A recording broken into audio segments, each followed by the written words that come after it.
अब एलिमेंट्स की डिस्कवरी तो हो गई, लेकिन अब एलिमेंट्स को डिस्कवर करने के बाद में इनको सिस्टमेटिक स्टडी होना भी बहुत जरूरी है। तो इस सिस्टमेटिक स्टडी करने के लिए अलग अलग वैज्ञानिक जो आए, अलग अलग साइंटिस्ट जो आए, उन्होंने अपना अपना एक पीरियोडिक टेबल डेवलप करा और उसके अकॉर्डिंगली दे स्टार्टेड, है ना, टू स्टडी द एलिमेंट्स को उन्होंने पढ़ना स्टार्ट करा। तो आज हमें उन्हीं का क्लासिफिकेशन देखना है, उन एलिमेंट्स का ही क्लासिफिकेशन देखना है कि पहले के साइंटिस्ट ने कैसे एलिमेंट्स को स्टडी किया। तो that is the early attempts at the classification of elements. इनमें सबसे पहले वैज्ञानिक आए वो थे डॉबर्नियर, और इन्होंने अपना सबसे पहला क्लासिफिकेशन दिया था, दैट इज डॉबर्नियर्स ट्रायड्स, जिन्होंने उस क्लासिफिकेशन को नाम दिया डॉबर्नियर का ट्रायड्स।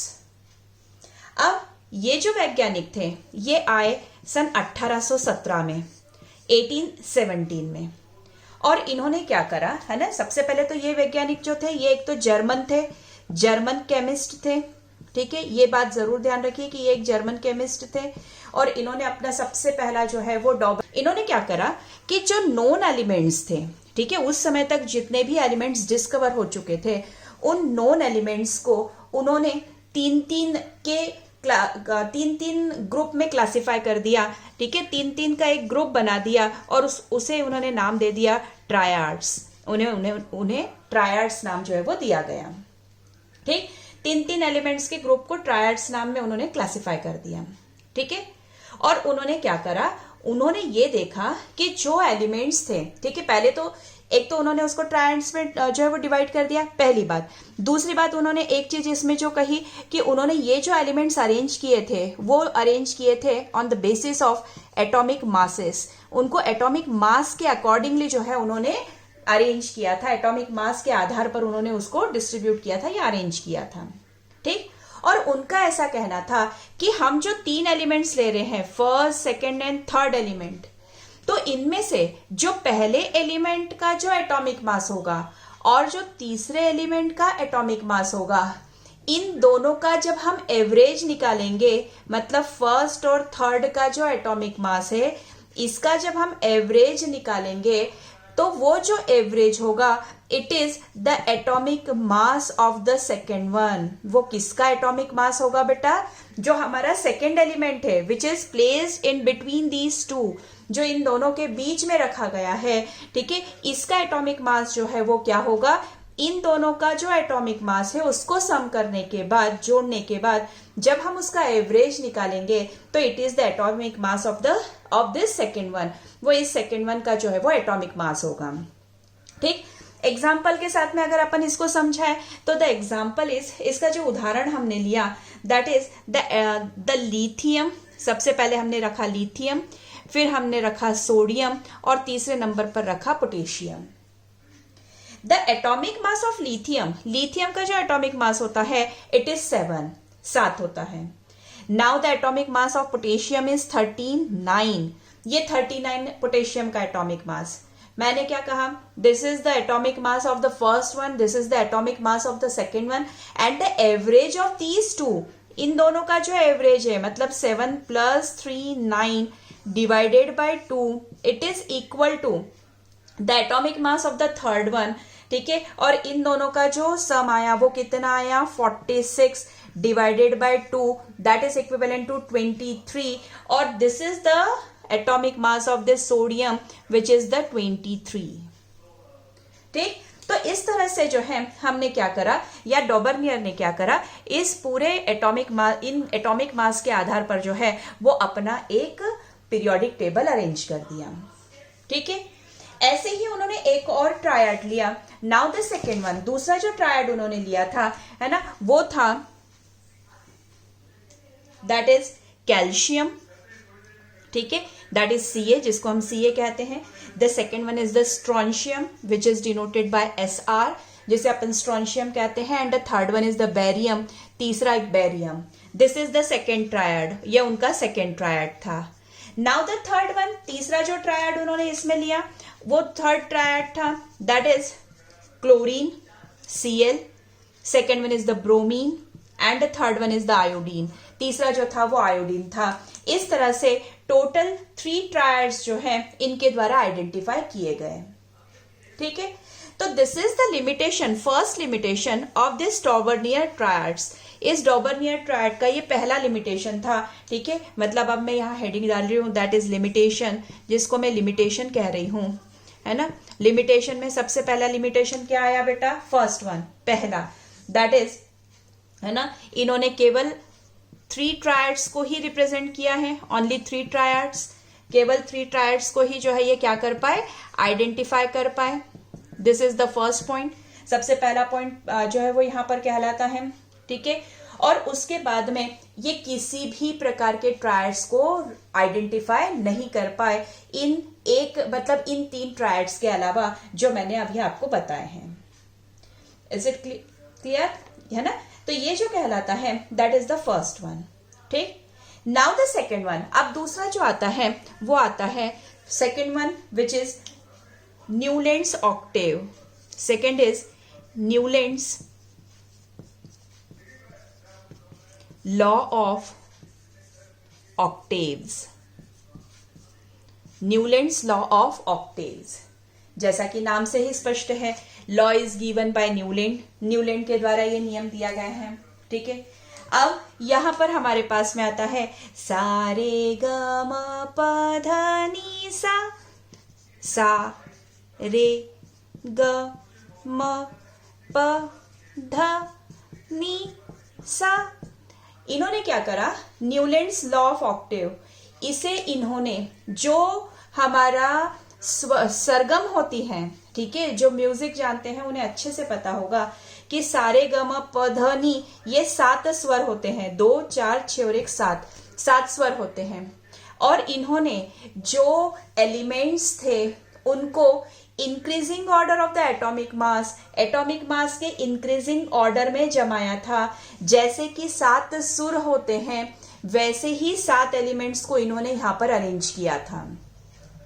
और इनका ऐसा मानना था कि जो 8वां एलिमेंट है वो कहाँ आएगा, ठीक पहले वाले एलिमेंट के नीचे। ठीक है, जो 8वां एलिमेंट है वो ठीक पहले वाले एलिमेंट के नीचे आएगा और उसकी जो प्रॉपर्टीज है यानी पहले और 8वें की, वो प्रॉपर्टीज बिल्कुल सिमिलर होंगी, वो प्रॉपर्टीज बिल्कुल सिमिलर होंगी। अगर मैं इसको आपको एग्जाम्पल बताऊं, द फर्स्ट वन एग्जाम्पल है ना, यानी जो एग्जाम्पल है हमारे पास में, that example is lithium, beryllium, boron, carbon, nitrogen, oxygen, fluorine, और लिथियम के नीचे आ जाएगा आपका सोडियम। लिथियम के नीचे क्या आ जाएगा आपका, सोडियम। ठीक है, मतलब ये हमारे हो गए 7 सुर, lithium, beryllium, boron, carbon, nitrogen, oxygen, fluorine, और फ्लोरीन के नीचे कौन आ गया, सोडियम। सोडियम के बाद में कौन आ जाएगा, again magnesium, aluminium, silicon, phosphorus, sulphur and chlorine.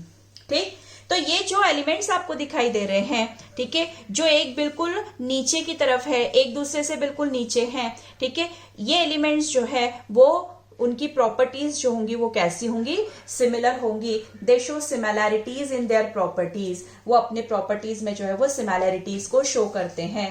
तो this is the Newlands Octave, law of Octave, है ना, इसे उन्होंने न्यूलैंड्स का लॉ ऑफ ऑक्टेव कहा। और इसका मतलब ही ये है कि इन्होंने 7 एलिमेंट्स को जमाया और जो 8वां एलिमेंट है वो ठीक पहले वाले के नीचे आएगा और अपने प्रॉपर्टीज में, है ना, ऊपर वाले के साथ में सिमिलैरिटीज को शो करेगा, उनके साथ में समानता दर्शाएगा। ठीक, नाउ अब इन्होंने जमाया तो बहुत अच्छे तरीके से था, लेकिन इसके बावजूद भी इसमें कुछ न कुछ जो है वो क्या आ गई, लिमिटेशंस आ गई। तो चलिए देखते हैं इनकी लिमिटेशंस क्या क्या हैं।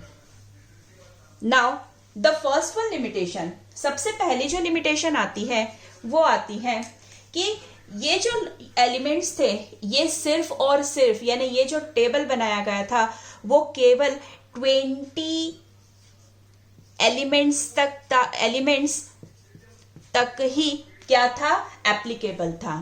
20 एलिमेंट्स तक ही एप्लीकेबल था। और 20 एलिमेंट्स मतलब 20th एलिमेंट कौन सा होता है, that is calcium.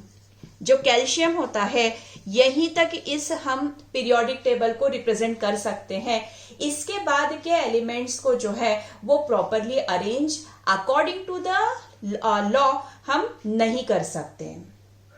Now the second one, दूसरा पॉइंट, ये जो एलिमेंट्स थे या ये जो पीरियोडिक टेबल था इसमें टोटल 56 एलिमेंट्स को ही रखा गया था। टोटल कितने एलिमेंट्स रखे गए थे, 50 एलिमेंट्स रखे गए थे।